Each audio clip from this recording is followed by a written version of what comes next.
Good morning students. तो हम लोगों ने चैप्टर 4 तक पढ़ लिया है ना। अब हम लोग next chapter 5 the white window, जो कि एक पोएम है, और उसको आज हम लोग रीड करेंगे। तो इस पोएम से पहले हम लोग इस पोएम के जो राइटर हैं, है ना, इसके जो पोएट हैं, उनके बारे में थोड़ा जान लें, है ना। तो जो कि आपके इस चैप्टर के फर्स्ट पेज पे ही दिया हुआ है। द वाइट विंडो जो पोएम है, ये आपका जेम्स स्टीफेंस के द्वारा लिखा गया है ना। This poem is written by James Stephens, है ना। और जेम्स स्टीफेंस का जो date of death and date of birth and death है, वो भी आपके बुक में दिया हुआ है। वो है आपका उनका बर्न, मतलब डेट ऑफ जो बॉर्न डेट है, यानी जन्म का साल है, वो है 1880, यानी 1880। और उनका जो डेथ का ईयर है, यानी उनकी जो जिस साल मृत्यु हुई थी, वो आपका है 1950, यानी 1950। ठीक है। और जेम्स स्टीफेंस जो हैं, वो आपके क्या हैं, वो आयरिश पोएट हैं। कहाँ के पोएट हैं? आयरिश, यानी आयरलैंड के हैं। ही also wrote stories and novels, यानी ये पोएम के अलावा और भी चीज़ें लिखे हैं, जिसमें स्टोरी भी हैं, और he also wrote stories and novels, कहानियाँ भी हैं, उपन्यास भी हैं, है ना। He had written many Irish and fairy tales, उन्होंने बहुत तरह जो है आयरिश एंड फेयरी टेल्स लिखे हैं, है ना, परियों की कहानी जो है वो लिखे हैं। These were written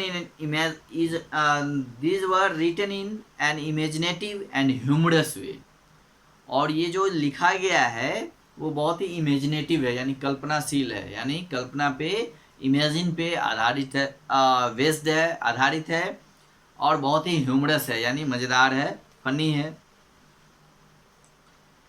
he was also an athlete, वो एक एथलीट भी थे, जेम्स स्टीफेंस, है ना। When he was in school, यानी वो जब स्कूल में थे तो उस टाइम वो एथलीट भी थे, यानी दौड़ने वाले भी थे, वो दौड़ते भी थे, है ना।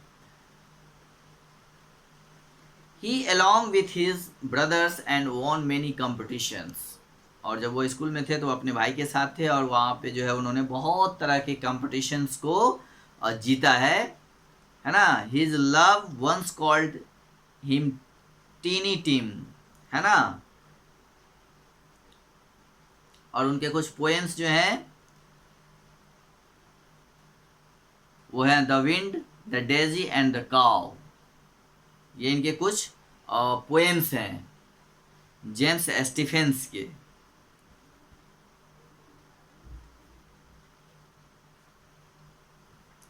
और बहुत सारे पोएम्स जो हैं इसमें, नेक्स्ट जो है वो है फाइंड में हम लोग देख रहे हैं कि many poems have been written about the moon, यानी मून के बारे में जो है, चंद्रमा के बारे में बहुत सारे पोएम्स जो है लिखे गए हैं, है ना। जिसमें से एक एग्जाम्पल यहाँ पे दिया हुआ है, the moon by R.L. Stevenson, right ना।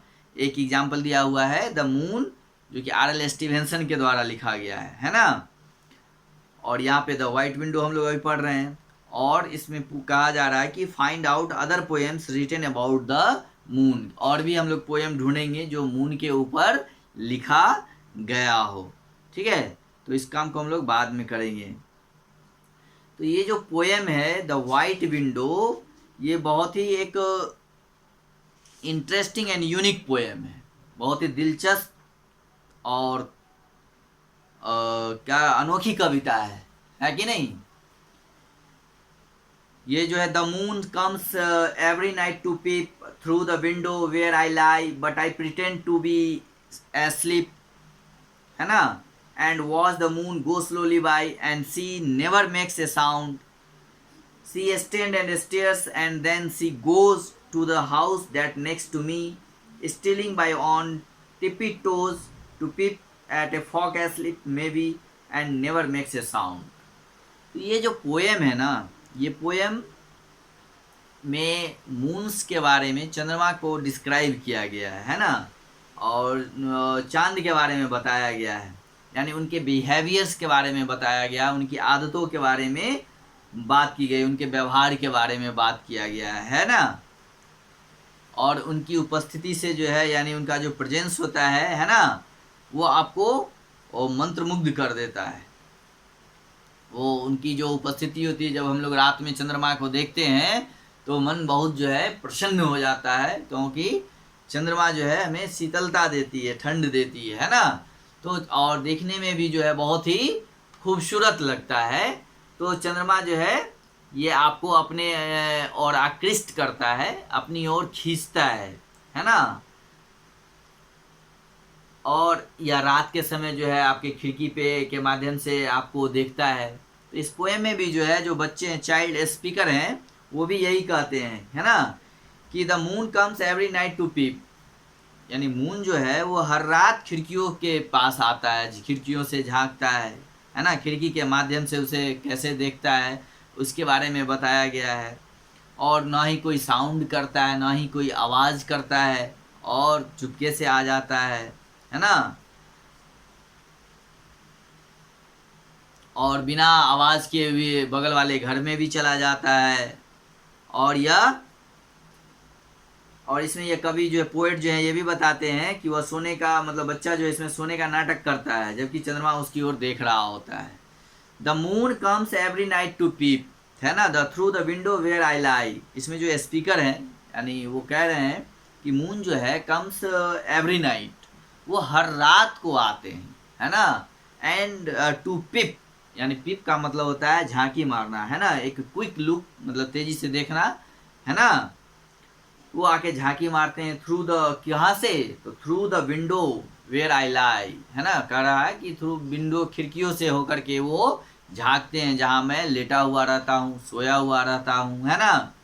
But I pretend to be asleep, लेकिन मैं प्रिटेंड का मतलब होता है यहाँ नाटक करना, है ना, एक्ट करना, लेकिन उसमें जो स्पीकर हैं वो नाटक करते हैं सोने का, जबकि वो सो नहीं रहे होते हैं, वो सोने का नाटक कर रहे होते हैं। But I pretend to be asleep and watch the moon go slowly by, और वो सोने का नाटक कर रहे होते हैं और चंद्रमा को देख रहे होते हैं। चंद्रमा जो है वो धीरे धीरे और दूसरी जो है वो आगे की ओर बढ़ते रहता है। Watch the moon go slowly by and she never makes a sound, और वो कभी भी जो है, मतलब आगे बढ़ती रहती है, जाते रहता है, लेकिन वो आवाज़ कभी नहीं करती है ना।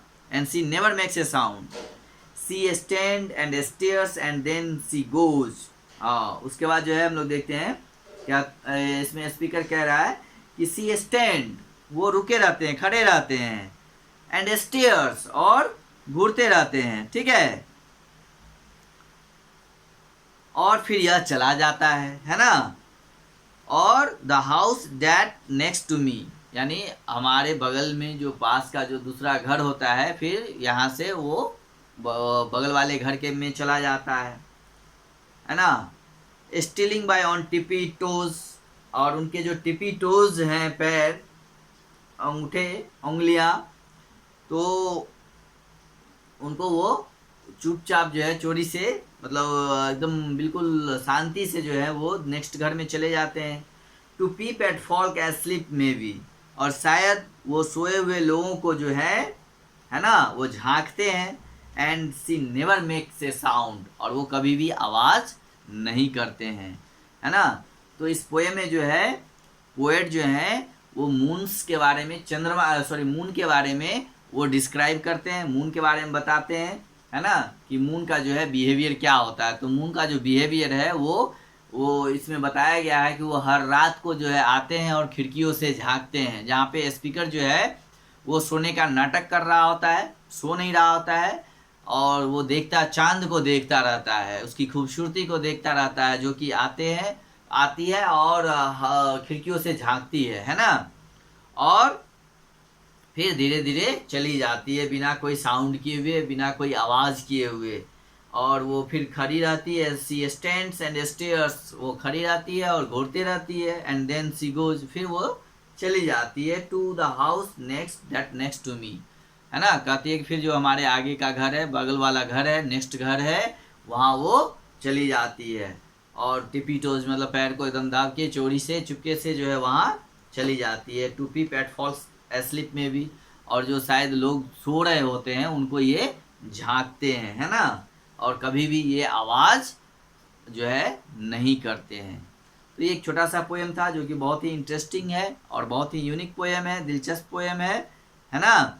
इसको आप लोग पढ़िए। और इसमें कुछ वर्ड्स हैं, जैसे पिप, पिप का मतलब होता है to give a quick look, यानी झांकना।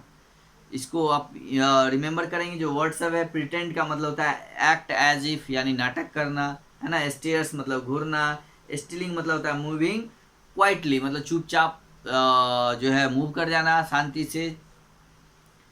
और टिपी टोज का मतलब होता है walk slowly on the toes, यानी पैर के अंगूठे पर धीरे धीरे चुपके से चलना, है ना। और फॉल्स का मतलब होता है पीपुल, है ना। तो ये सब पोएम है, यानी पीपुल यानी लोग। तो ये पोएम्स में जो है वर्ड्स हैं, इसको आप रिमेंबर करेंगे और इस पोएम को आप पढ़ेंगे, रिमेंबर करेंगे। इसके बाद फिर हम लोग इसको अगली क्लास में, नेक्स्ट क्लास में इसका क्वेश्चन आंसर करेंगे। पहले आप इसके जितने वर्ड्स हैं उसको रिमेंबर करिए, साथ में पोएम्स को रिमेंबर करिए, और फिर हम लोग आगे इसके क्वेश्चन आंसर को तब करेंगे, और फिर हम लोग नेक्स्ट चैप्टर पढ़ेंगे। Okay, have a good day.